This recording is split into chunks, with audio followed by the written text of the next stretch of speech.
Thank you, Alexandra, for that beautiful, beautiful piece. This is Mother's Day, excuse me. So I thought, what better subject than what women want?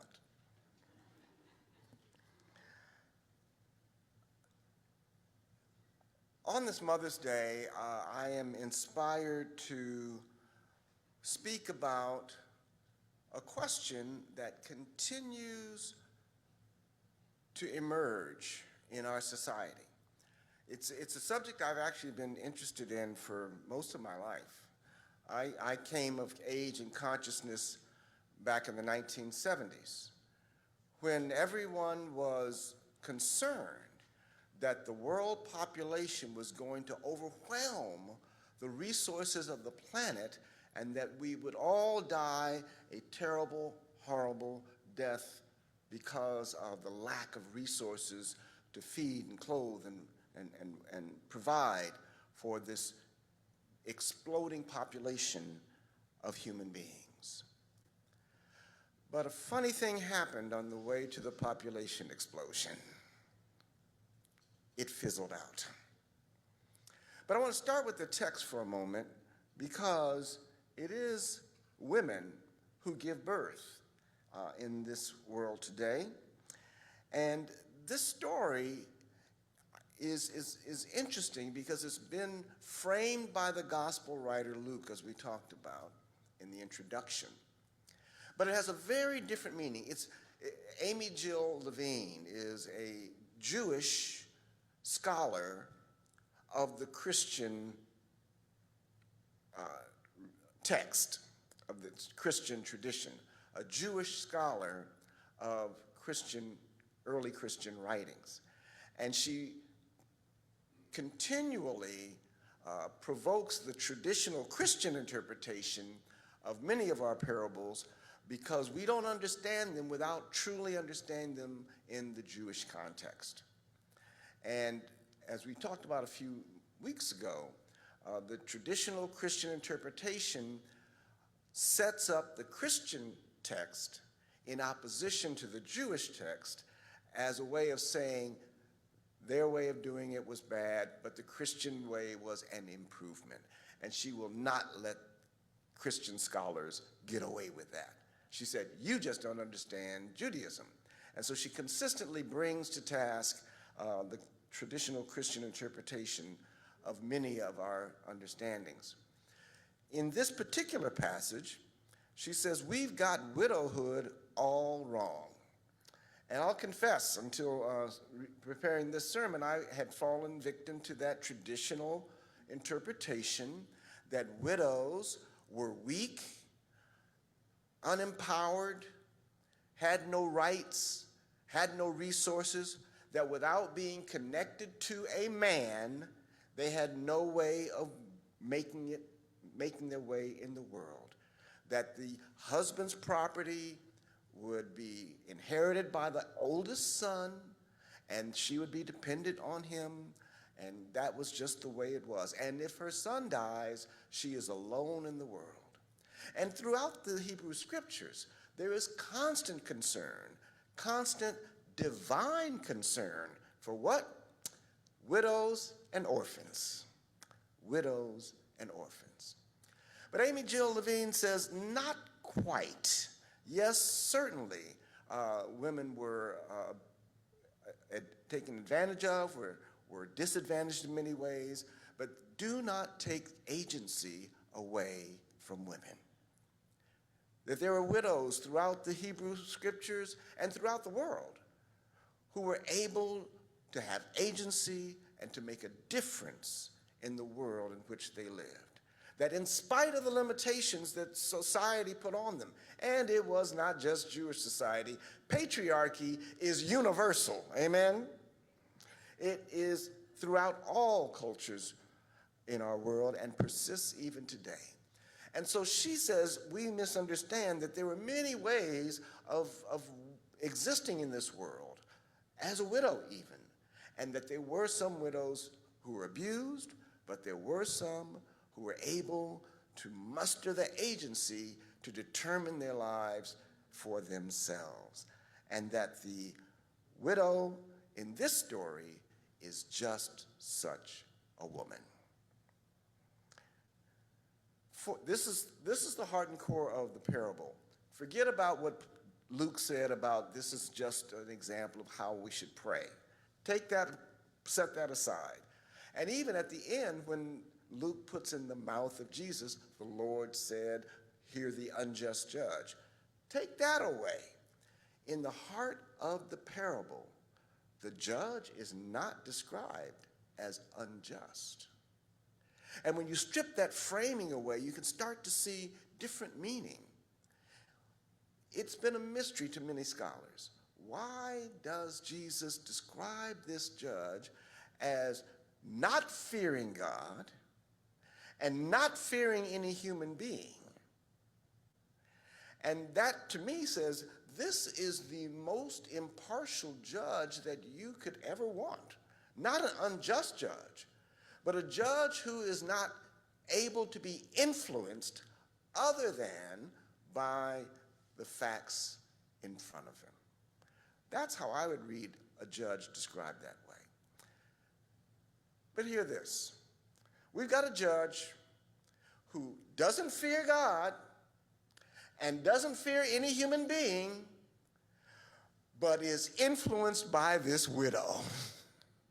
Sounds to me like this widow is more powerful than God and more powerful than any human being, because this judge capitulates to her request. Amy-Jill Levine says, we really don't know anything about what her case was. That's not the point. The point is that this widow mustered her energy, her power, and her agency, and was single-minded about getting the justice that she wanted. You might say, nevertheless, she persisted. For a while he refused, but later he said to himself, though I have no fear of God and no respect for anyone, yet because this widow keeps bothering me, I will grant her justice so that she may not wear me out by continually coming. So Jesus is saying that those that are perceived as weak, those that are perceived as without resources, those who are perceived as the least of these still have power. And that message and that word should inspire hope for everyone who feels oppressed, without resources, and unable to impact their lives. They should take heart from this widow and say, if she can do it, so can I. The issue that has continued to be on my mind and has really flowered in the last couple of years is the issue of fertility. And it's a strange phenomenon that's happening in our world. There was yet another article in the New York Times. There have been articles across major newspapers and publications. And this article came out last week, and the headline was, "Why So Few Babies?" We might have overlooked the biggest reason of all. This is an op-ed article written by Anna Louise Sussman, who is the author of the book, Inconceivable: The Impossibility of Family in an Age of Uncertainty. Now, it is her thesis that the uncertainty in the world today is what's undermining women's idea about whether or not to bring a child into a world when you don't know what that world is going to be. That's just the latest of many, many reasons that have been offered. But during my sabbatical a couple of years ago, I spent the time researching the issue, and I think I've come up with a different reason. And I call this analysis the fertility paradox. And the thesis of this paradox is this: as prosperity goes up, fertility goes down. That is the strange phenomenon in our world today.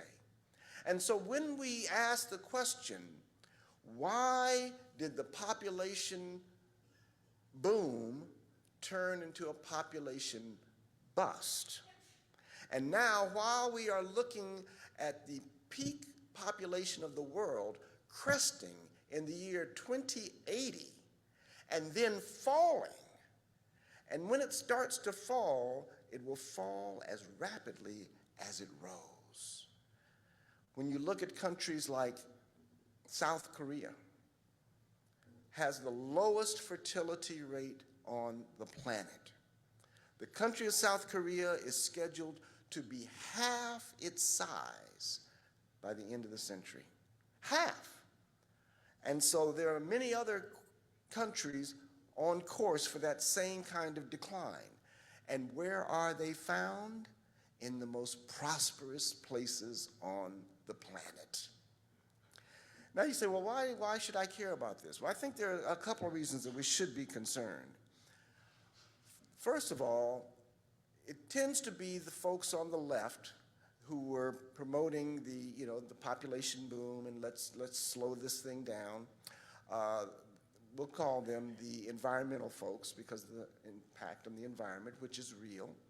And then you have the pronatalists, which tend to be very right-wing. And in Europe and in the United States, you have some very, very racist ideologies driving this pronatalist campaign. It's not as loud and clear here in the United States, but if you're in Europe, their right-wing parties will say it quite out loud. We don't have enough white babies. And they want to keep immigration down as a way of almost coercing the European women to have more children. And in spite of all of their efforts, it's not working. And I feel that they don't quite understand. Number one, you cannot pay women to have more babies. They have tried every kind of incentive. In the United States, you have J.D. Vance telling people, we need more family-friendly policies. He's kind of mimicking, he's the soft version of the neonatalism in Europe. We need more family-friendly policies. But in spite of those policies, the fertility rate continues to go down. So let's look a little deeper into this.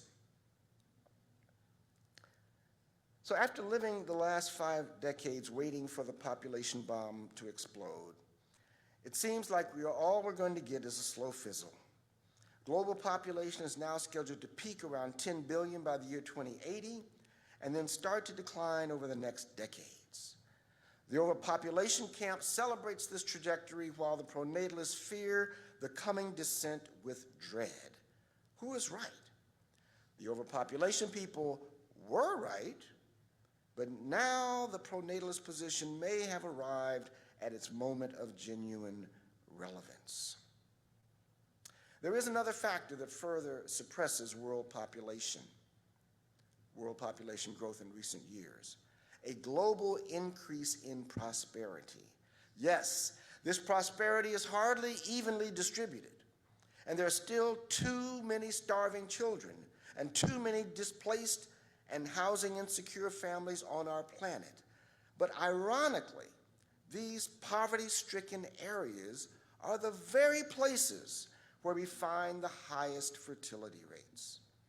The reality of this paradox is at the crux of the solution that has eluded those who claim to care about the global population. Next slide there. There you go. The paradox yields this maxim: the more choices women have will inevitably lead to more women making choices other than childbearing, which results in that population of women having fewer children, resulting in lower fertility. Put mathematically, women's life choices are inversely proportional to women's fertility rates. As choices go up, fertility goes down. Now, the neonatalist answer to this question is, well, it's obvious. Why don't we just limit their choices? And we see that happening right now and in this country. The Supreme Court, by the hair on our chins, allowed for male to be able to carry abortifacients from one state to another, so that women who unfortunately live in states where abortion is banned can still receive the medications that they need to plan their families.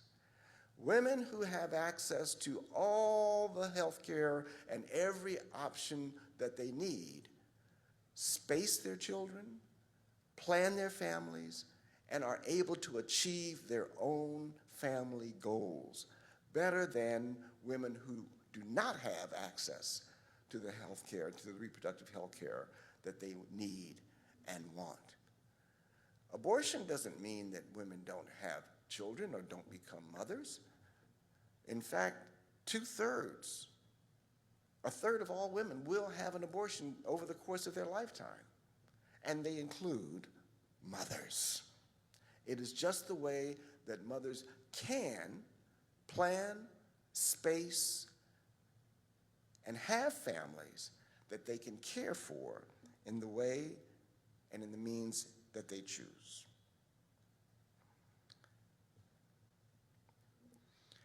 The problem is not that women have more choices. The problem is that postmodern industrial society has made childbearing an undesirable and unrewarded option. Women have been punished by the economy and society for childbearing. Nevertheless, she persisted.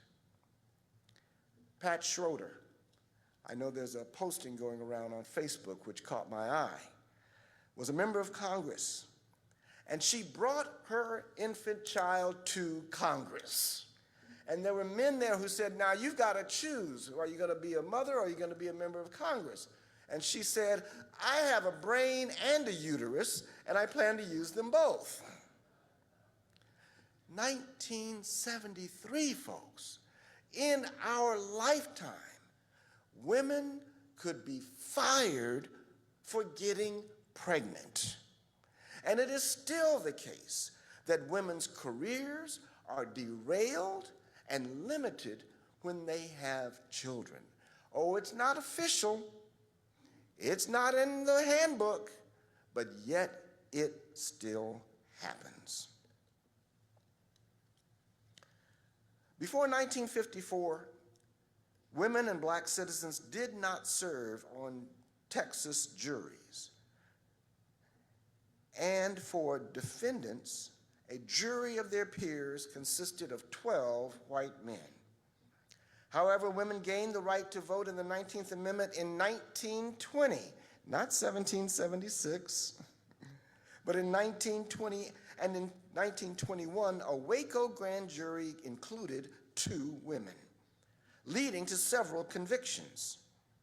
The Texas Supreme Court overturned a case stating that the state constitution required a jury of 12 men. This led to the end of women on juries.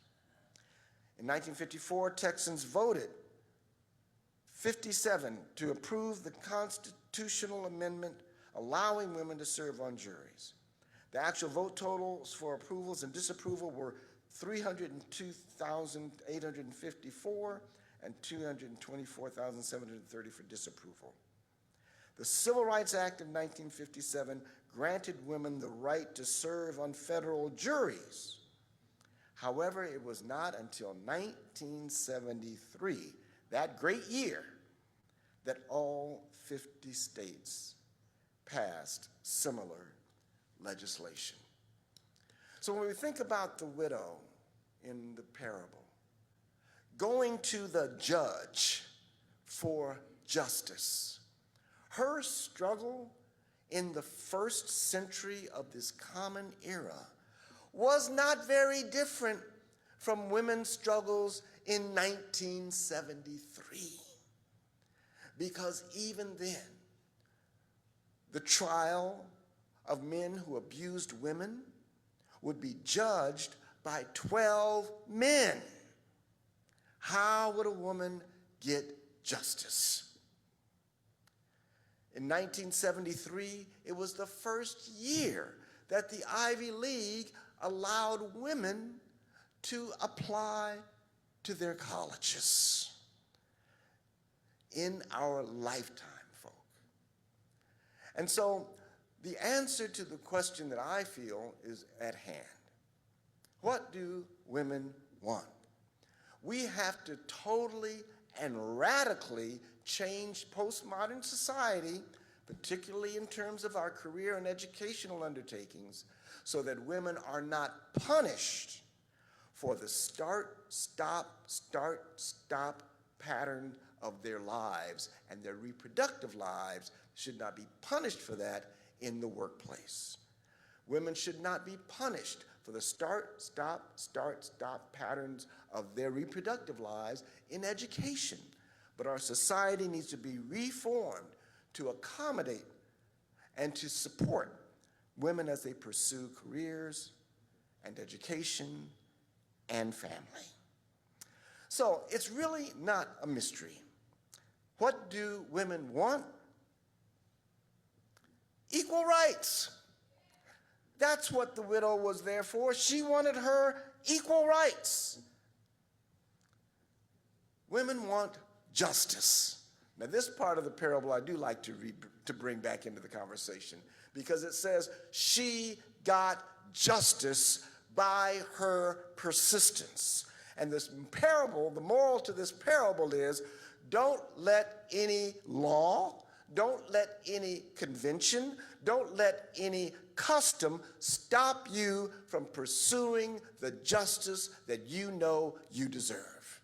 No matter how powerless they tell you you are, no matter how marginalized you feel you are, if you take the example of this widow who had been previously cast as the weakest member of the society, yet she stood up and got justice from the hardest judge in the land. So women just want equal rights, women just want justice, and women want peace. Women want peace. There's nothing that will destroy our fertility rate more than war. And I'll conclude with this. Why am I concerned about this? Why am I concerned that the population is not going to continue to grow? As the population declines, and it declines in the wealthiest nations on the planet, my fear is that they will then become predatory to the women and children of the closest ethnic nation near them, and that war will be their answer to the population problem that they have. Example, right now, today. It's not talked about a lot, but it should be talked about more. One of the main drivers of the war of Russia on Ukraine is to acquire more children, because the population in Russia is declining. And what they're doing effectively through this war is that they are killing the men of Ukraine and transferring the now orphans of those men to families in Russia who are adopting them by the thousands. And those children, just like the children that were separated at the border here in the United States, they will likely be lost to their families forever. The children don't know who their parents are. The Russians are not keeping records of where they were acquired. They are transferring them to Russia and adopting them to families that have not kept up the pace on the reproduction that Russia needs. That is a driver of the war of Russia on Ukraine. That's small potatoes to what is potentially going to happen in Asia. China has already crested. China's population is the first population on the planet to actually be going down numerically. And it hasn't happened yet, but their war may be coming to compensate for their one-child policy, which produced a surplus of men because during that one-child policy, forced abortions most often aborted female fetuses. So now they have a whole generation of men that will never have a partner.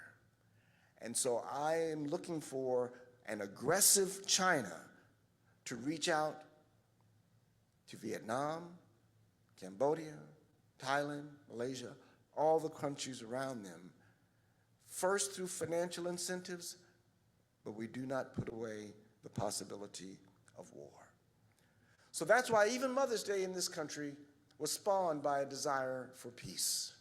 And so in this day, on this day, let us join all women of the world and all peace-loving people of the world and pray for peace. Let the church say, amen.